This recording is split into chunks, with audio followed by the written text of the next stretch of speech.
Today we're going to look at AD and BC. Hello, welcome to the Daily Bellringer. Please don't forget to subscribe and take a look at the questions down in the description. Also, don't forget to check out dailybellringer.com where you'll find more resources that go with many of the Bellringer videos. When we think about history, especially ancient or world history, we often come across the terms AD and BC.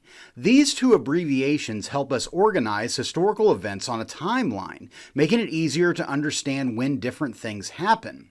But what do they really mean, and how do they work? Let's begin with AD. AD stands for Anno Domini, which is a Latin phrase that means in the year of our Lord. It refers to the years after the birth of Jesus Christ. So in 1492, when Columbus sailed across the Atlantic Ocean to the New World, that was 1,492 years after the birth of Jesus Christ. Or another example, AD 2024, when this video was made, means 2,024 years after the birth of Jesus.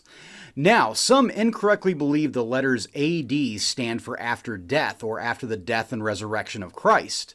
But that occurred around 33 AD, or basically when Jesus was 33 years old. On the other hand, there is BC, which stands for before Christ. It refers to the years before Jesus was born. For instance, the Great Pyramid of Giza in Egypt was built around 2560 BC, or in other words, 2,560 years before Jesus was born. Or the death of Alexander the Great in 324 BC happened 324 years before the birth of Christ. Now, sometimes thinking about AD and BC can get a little confusing, so imagine a number line. In math class, you might have seen a number line that has 0 in the middle with positive numbers to the right and negative numbers to the left. Our timeline of history is a bit like that, but with a slight difference.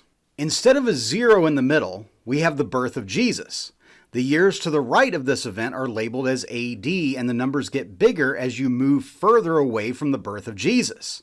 For example, the Roman Empire fell around 476 AD, 476 years after the birth of Jesus. The American Declaration of Independence was written 1,300 years later in 1776 AD. So again, the numbers get bigger. Now, the left side of the timeline, things can get a little tricky with the BC years. Same as on the right side of the timeline, the further away from the birth of Jesus you get, the bigger the numbers are, but in reverse order. Basically, the numbers are counting down to Jesus' birth. The birth of Julius Caesar in 100 BC happened 676 years after the first Olympics in 776 BC. You might be asking yourself, who came up with this whole system of AD and BC? The system was created by a monk named Dionysius Exiguus in the 6th century, which means somewhere between 500 and 600 AD.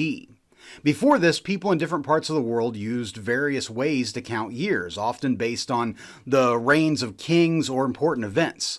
Dionysius wanted to create a system that was centered around the birth of Jesus because Christianity was very important in Europe at the time.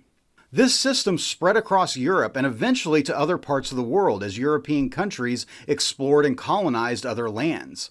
Today, AD and BC are widely used in history books, calendars, and by historians to describe when events happened.